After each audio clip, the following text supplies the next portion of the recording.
The keyboard you learned to type on was designed to slow you down. It was created in 1873 to stop typewriter keys from jamming. That problem disappeared decades ago. However, the layout stayed. Why has it stagnated? This video is about path dependency. When early choices constrain all future options, even when better alternatives exist. By the end, you will understand why so many obvious improvements never happen. From keyboards to healthcare policy, we are living in a world shaped by accidents. Christopher Latham Scholes was a newspaper editor from Wisconsin. In the early 1870s, he was developing one of the first commercial typewriters. But it had a problem. When typists pressed common letter combinations quickly, the mechanical keys collided and stuck together. Scholes found a solution. He obtained a list of the most frequently used letters in English and deliberately spread them apart on the keyboard. The result was QWERTY, named for the first 6 letters on the top row. It worked. The jams stopped. Remington began manufacturing Scholes's typewriter in 1874. By 1891, over 100,000 QWERTY typewriters were in use across America. In 1893, several major typewriter manufacturers merged and adopted QWERTY as the industry standard. A layout designed around the limitations of a single machine became the default for all machines. Yet every phone, laptop, and tablet you have ever used has the same layout, optimized for a machine that no longer exists. The Dvorak keyboard was patented in 1936. It places 70% of keystrokes on the home row, compared to just 32% for QWERTY. Your fingers travel less. But after nearly a century, Dvorak adoption remains close to zero. The mechanism is called lock-in. Once enough people learn a system, switching costs become prohibitive. Every office has QWERTY keyboards because every typist learned QWERTY because every office has QWERTY keyboards. Network effects amplify the trap. Each new person who learns the standard makes it harder for anyone to switch. Economist Paul David wrote an influential paper on this in 1985. He identified 3 conditions that create path dependency: technical interrelatedness of system components, increasing returns to scale, and what he called quasi-irreversibility of investment.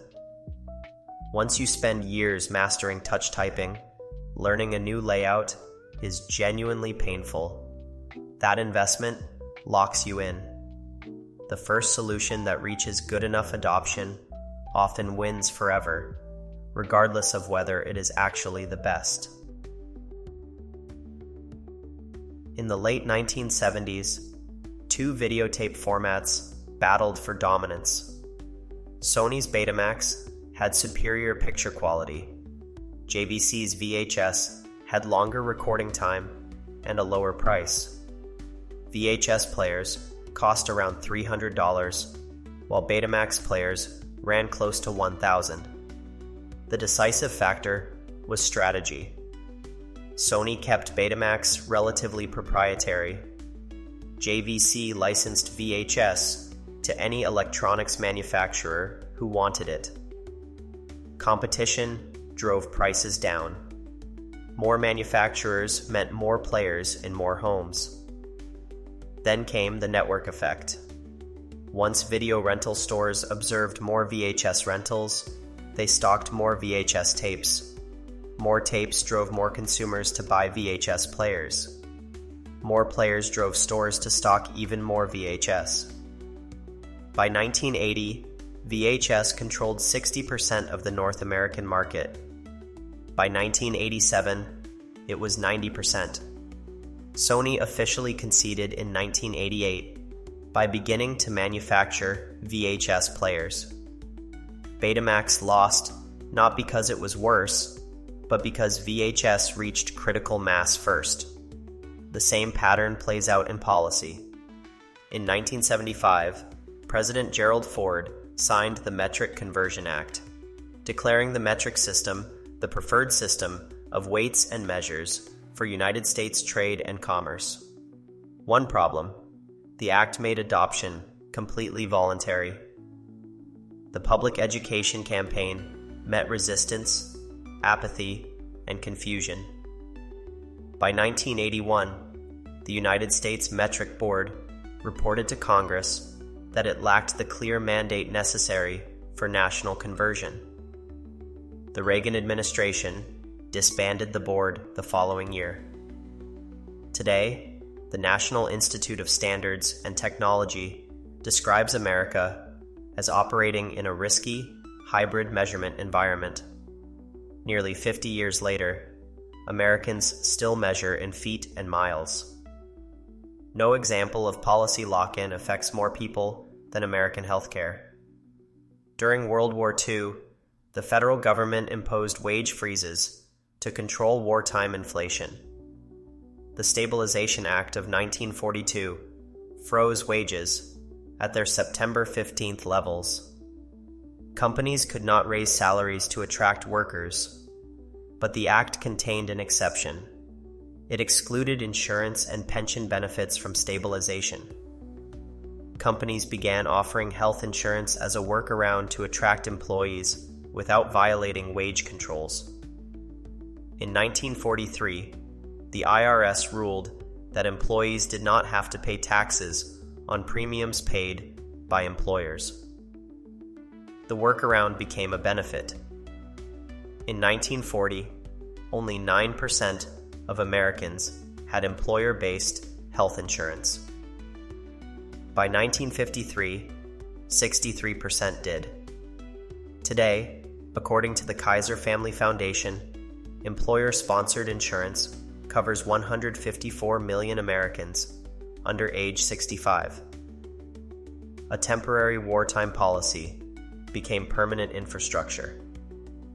The pattern: look for systems where switching costs compound over time and stakeholders accumulate around the status quo.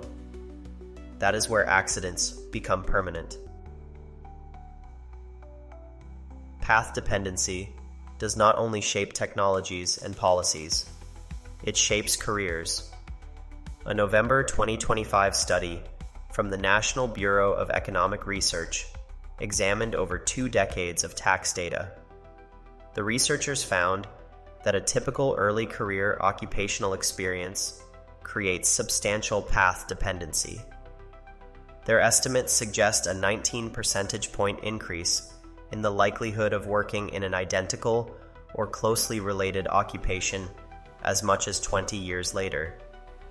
Your first job does not just start your career, it constrains it. The effects can be negative.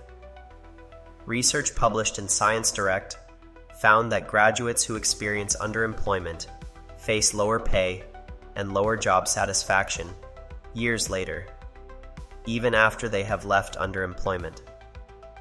The effects persist long after the cause has disappeared.